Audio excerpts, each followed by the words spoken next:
Halo,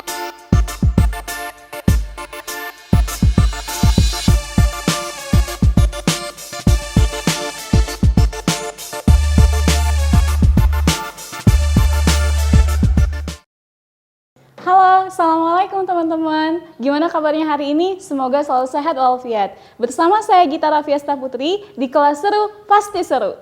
Saya sebagai guru matematika SMK Telkom Bandung. Nah, di sini pada kesempatan kali ini saya akan memberikan sebuah materi tentang limit fungsi, di mana limit fungsi ini adalah materi dari kelas 12.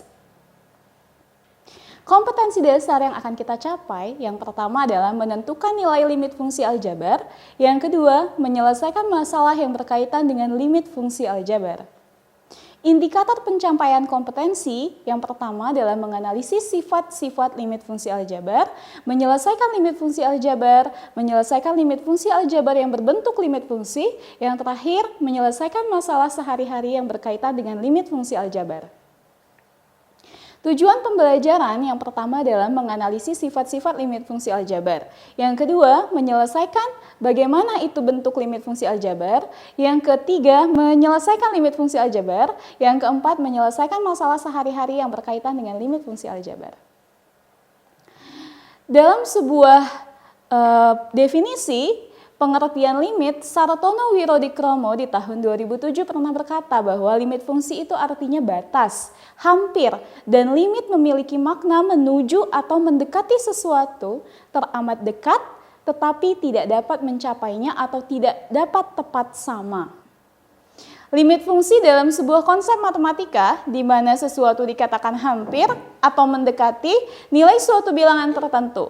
Limit dapat berupa sebuah fungsi yang kode mainnya hampir atau mendekati nilai suatu bilangan asli tertentu. Limit fungsi aljabar.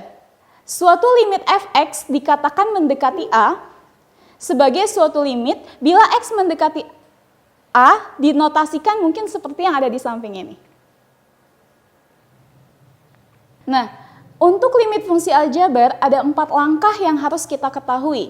Yang pertama, penyelesaian secara substitusi langsung. Yang kedua, faktorisasi. Yang ketiga, mengalihkan dengan bilangan sekawan. Yang keempat, membagi dengan pangkat tertinggi.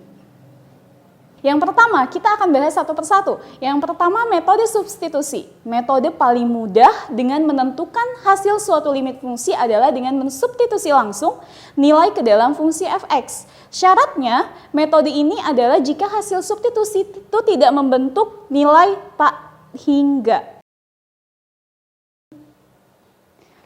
Yang kedua, metode faktorisasi.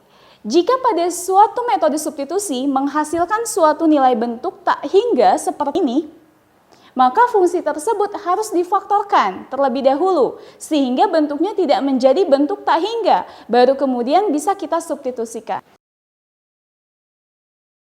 Yang ketiga, mengalihkan dengan bilangan sekawan.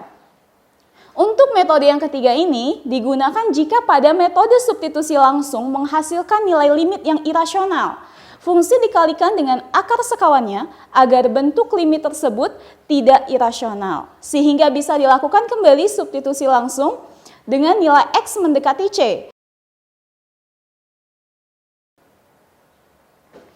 Yang terakhir, membagi variabel dengan pangkat tertinggi.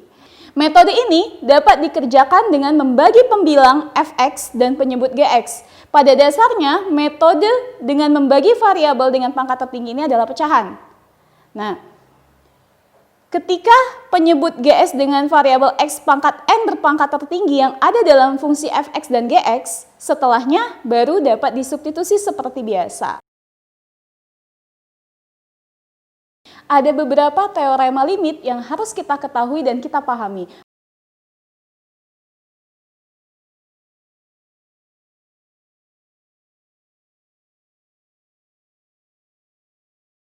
Terima kasih, semoga bermanfaat. Mudah-mudahan pembelajaran kita kali ini bisa memberikan keberkahan pada kita. Dan sampai jumpa pada materi selanjutnya. Dadah, Assalamualaikum.